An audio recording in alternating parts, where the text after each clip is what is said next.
Jacó e Esaú. Jacó e Esaú, filhos gêmeos de Isaque, apresentam um notável contraste, tanto no caráter como na vida. Esaú cresceu amando a satisfação própria, centralizava todo o interesse no presente, não tolerava restrições, deleitava-se na liberdade da caça e era favorito do pai. Jacó era ponderado, diligente, cuidadoso, pensava mais no futuro que no presente e contentava-se em permanecer em casa, ocupado de rebanhos e no cultivo do solo. Era perseverante e paciente, era econômico e tinha previsão que eram apreciadas por sua mãe.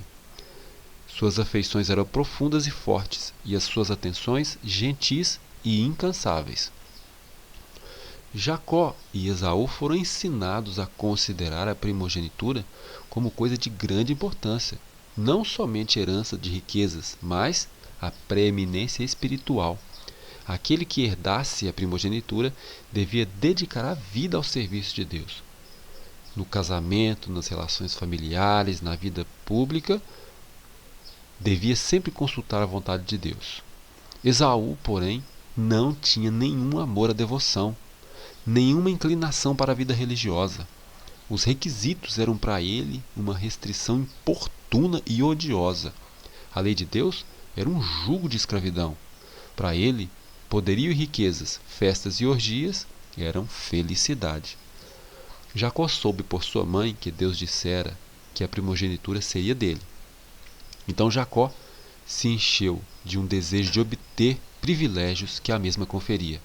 Ele não queria a riqueza, ele queria a primogenitura espiritual.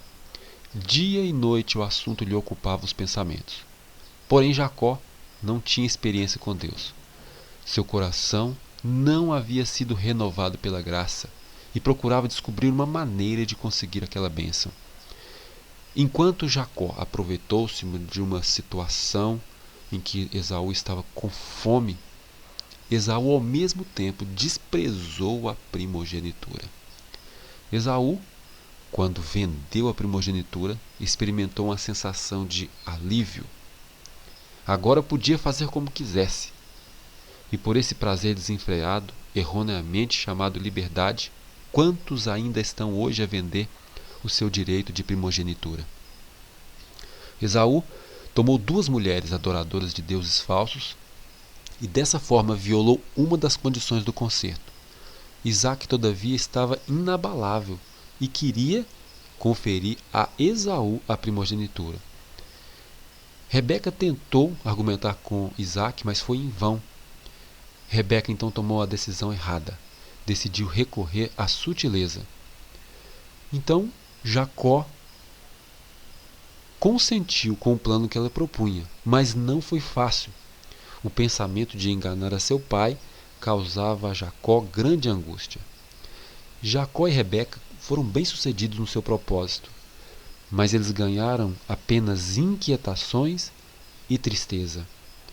Rebeca nunca mais viu a face de Jacó. A palavra de Deus se cumpriria se eles tivessem esperado pela fé. Mas da mesma forma, muitos hoje professam ser filhos de Deus, mas não estão dispostos a deixar as questões nas mãos de Deus. Em uma hora, Jacó efetuou uma ação que arrependeu-se por toda uma vida. A cena de engano de Deus, de seu pai, estava sempre diante dele, quando os próprios filhos tinham um procedimento iníquo e lhe oprimiam a alma. Esaú, quando ficou sabendo, despertou a sua natureza impulsiva e apaixonada, e a dor e a raiva de Esaú foram terríveis. Por uma satisfação momentânea do apetite, a qual nunca havia restringido, Esaú nunca restringiu o apetite. Esaú então vendeu sua herança. Quando viu sua loucura, era tarde demais para recuperar a bênção. Hebreus 12, 16 e 17. A mágoa de Esaú não se originava da convicção do pecado. Ele não queria reconciliar-se com Deus. Ele estava triste pelo resultado.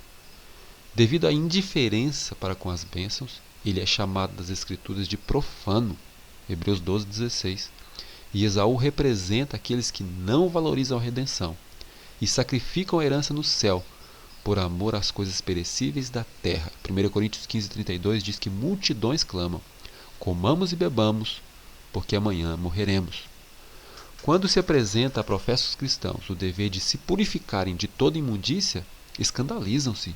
Concluem: se o caminho da vida eterna é tão estreito, não andarei mais nele. A saúde então é sacrificada, as faculdades mentais enfraquecidas e o céu é perdido. Tudo por um simples prazer temporário. Assim como Esaú despertou-se para ver a loucura de sua troca precipitada, quando era tarde demais, assim será no dia de Deus, para aqueles que houverem trocado sua herança no céu pela satisfação egoísta.